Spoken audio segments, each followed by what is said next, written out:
കിഴക്കേക്കോട്ടയിൽ 2 ബസ്സുകൾക്കിടയിൽപ്പെട്ട് അവിടെ കേരള ബാങ്ക് ജീവനക്കാരനായിരുന്ന ഉല്ലാസ് എന്ന് പറയുന്ന 51കാരൻ ദാരുണമായി മരിക്കുകയായിരുന്നു. ആ കിഴക്കേക്കോട്ടയിലെ അത്തരം KSRTC ബസ്സുകളും സ്വകാര്യ ബസ്സുകളും തമ്മിലുള്ള മത്സരപ്പാച്ചിൽ, അവിടെ തോന്നുംപടിയുള്ള പാർക്കിംഗ്, ഇതെല്ലാം കഴിഞ്ഞ കുറേ മാസങ്ങളായി അവിടുത്തെ പ്രശ്നങ്ങളാണ്. അധികൃതർ ആദ്യം ഇടപെടും, പിന്നീട് എല്ലാം വീണ്ടും പഴയതുപോലെ. ഇതാണ് അവിടുത്തെ ഏറ്റവും വലിയ പ്രശ്നമാകുന്നത്. എന്തായാലും ഇന്ന് ഈ വിഷയത്തിൽ കൃത്യമായൊരു ഇടപെടലിലേക്ക് സർക്കാർ കടക്കുമോ, അധികൃതർ കടക്കുമോ എന്നൊക്കെയാണ് നമ്മൾ കണ്ടറിയേണ്ടത്. ക്രിസ്റ്റീന. സലീം മാലിക്കുണ്ട് വിശദാംശങ്ങളുമായി. Saleem, good morning again. അപ്പോൾ ഈ ഒരു വിഷയത്തിൽ ഇന്ന് അന്വേഷണ റിപ്പോർട്ട് നൽകുകയാണ്. ഒപ്പം തന്നെ ഈ കിഴക്കേക്കോട്ടയിൽ ഇതേപോലെ നടക്കുന്ന നിയമലംഘനങ്ങളിൽ പരിശോധനയും ഉണ്ടാകും. ഇതിനൊരു അറുതി വരാനുള്ള സാധ്യത എത്രത്തോളമാണ്? ക്രിസ്റ്റീന പ്രജിൻ, സത്യസന്ധമായി പറഞ്ഞാൽ അറുതി വരാനുള്ള സാധ്യതയൊന്നും കാണുന്നതേയില്ല. ഈ വിഷയം ശ്രദ്ധയിൽപ്പെട്ടതിന് പിന്നാലെ ഇന്ന് എന്തെങ്കിലും തരത്തിലുള്ള പരിശോധന ഇന്നെങ്കിലും അവിടെ ഉണ്ടാകുമോ എന്നാണ് നമ്മൾ കാത്തിരിക്കുന്നത്. കാരണം ഇവിടെ ഈ സമാനമായി തന്നെ കഴിഞ്ഞ 6 മാസത്തിനിടയിൽ ഇത് 3ാമത്തെ മരണമാണ്. ഈ ഓരോ മരണം ഉണ്ടാകുന്നതിനെയും പിറ്റേ ദിവസം അവിടെ ചടങ്ങിനൊരു പരിശോധന നടക്കാറുണ്ട്.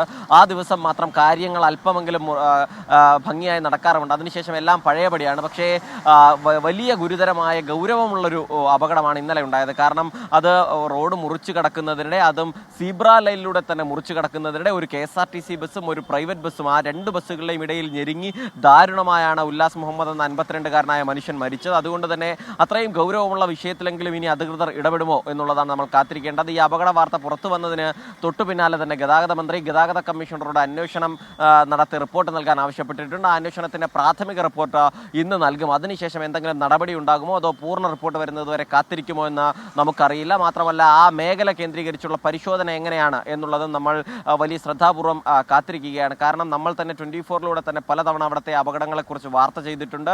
അതിനുശേഷം ഈ വിഷയം മന്ത്രിയുടെ ശ്രദ്ധയിൽപ്പെടുത്തിയിട്ടുണ്ട്, അധികൃതരുടെ ഓരോരുത്തരുടെയും ശ്രദ്ധയിൽപ്പെടുത്തിയിട്ടുണ്ട്. അപ്പോഴും ഭരണസിരാ കേന്ദ്രത്തിന് മൂക്കിന് താഴത്തെ ഏറ്റവും പ്രധാനപ്പെട്ട ഒരു കേന്ദ്രം കിഴക്കേക്കോട്ടയിൽ ഇത്തരത്തിൽ ബ്ലോക്ക് ഉണ്ടാക്കുന്നതും ഒപ്പം തന്നെ അപകടങ്ങൾ ഉണ്ടാക്കുന്നതും ഇവരുടെ മത്സരമാണ്. അത് മത്സര ഓട്ടത്തിനൊപ്പം തന്നെ മത്സര പാർക്കിങ്ങും ഒക്കെയാണ്. തീർത്തും അശാസ്ത്രീയമായി ട്രാഫിക് സിഗ്നലുകളെ പോലും ഗൗനിക്കാതെയുള്ള ഈ രണ്ട് കൂട്ടരുടെയും ബസ്സുകളുടെയും ഈ മത്സരം അത് വലിയ തടസ്സവും ബുദ്ധിമുട്ടും അവിടെ ആളുകൾക്ക് ഉണ്ടാവുകയും ചെയ്യുന്നുണ്ട്. എന്തായാലും നമുക്ക് ലഭിക്കുന്ന വിവരം അനുസരിച്ച് ഇന്ന് മുതൽ അവിടെ പരിശോധന ഉണ്ടാകും. പോലീസിന്റെയും ഒപ്പം ഗതാഗത വകുപ്പിന്റെയും പരിശോധന ഉണ്ടാകും എന്നാണ് മനസ്സിലാക്കുന്നത്. ഇന്ന് രാവിലെ അത്തരത്തിലൊരു പരിശോധന ഉണ്ടാകുമോ എന്ന് നമുക്ക് ആ സ്ഥലത്തേക്ക് പോയി തന്നെ നോക്കേണ്ടിയിരിക്കുന്നു. എന്തായാലും രാവിലെ 10 മണിയോട് കൂടിയെങ്കിലും അവിടേക്കൊരു കുറച്ചധികം പോലീസുകാരെങ്കിലും എത്തിക്കും എന്ന് തന്നെയാണ് നമ്മുടെ പ്രതീക്ഷ. കാരണം ഇന്നലെ ഈ സംഭവം നടന്നതിന് ശേഷം, ഈ അപകടം നടന്ന് ഒരു 1.25 മണിക്കൂർ സമയം അവിടെ സാധാരണ പോലെ അത്തരത്തിലൊരു അപകടമേ അവിടെ സംഭവിച്ചിട്ടില്ല എന്ന നിലയിലായിരുന്നു ആ സ്ഥലം കടന്നുപോയത്.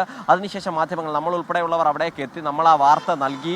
അതിനുശേഷം ആ വാർത്തയിൽ തന്നെ കുറേ മണിക്കൂറുകൾ ലൈവ് നിന്നതിന് ശേഷമാണ് പോലീസും ട്രാഫിക് ഉദ്യോഗസ്ഥരുമൊക്കെ അവിടേക്ക് എത്തിയത്. നമ്മൾ ആ വാർത്ത നൽകാനെത്തുമ്പോൾ ഈ അപകടം 1:45 നടന്നു. അതിനുശേഷം 3:15 നമ്മൾ ആ വാർത്ത നൽകാനായി ആ സ്ഥലത്തേക്ക് പോവുകയാണ്. അപ്പോഴും അവിടെ 2 ട്രാഫിക് പോലീസുകാർ മാത്രമായിരുന്നു ഉണ്ടായിരുന്നത്. ഈ വാർത്ത നൽകി ആ വാർത്ത തുടർച്ചയായി ലൈവ് എടുത്തതിന് ശേഷം അവിടെ 8ലധികം ട്രാഫിക് പോലീസ് ഉദ്യോഗസ്ഥർ എത്തുന്ന ഒരു സാഹചര്യം ഉണ്ടായി. അതായത് അവിടേക്ക് വേണമെങ്കിൽ ട്രാഫിക് ഉദ്യോഗസ്ഥരെ നിയോഗിക്കാവുന്നതേ ഉള്ളൂ, അവിടേക്ക് വേണമെങ്കിൽ പോലീസ് ഉദ്യോഗസ്ഥരെ നിയോഗിക്കാവുന്നതേ ഉള്ളൂ എന്നുള്ളതാണ് ആ 1.25 മണിക്കൂറിന് ശേഷമുള്ള ഇടപെടൽ കാണിച്ചു തന്നത്. അതുകൊണ്ട് അത്തരത്തിലൊരു ഇടപെടൽ ഇന്നുണ്ടാകുമോ എന്നാണ് നോക്കിക്കാണുന്നത്. ക്രിസ്റ്റീന പ്രജിത്ത്.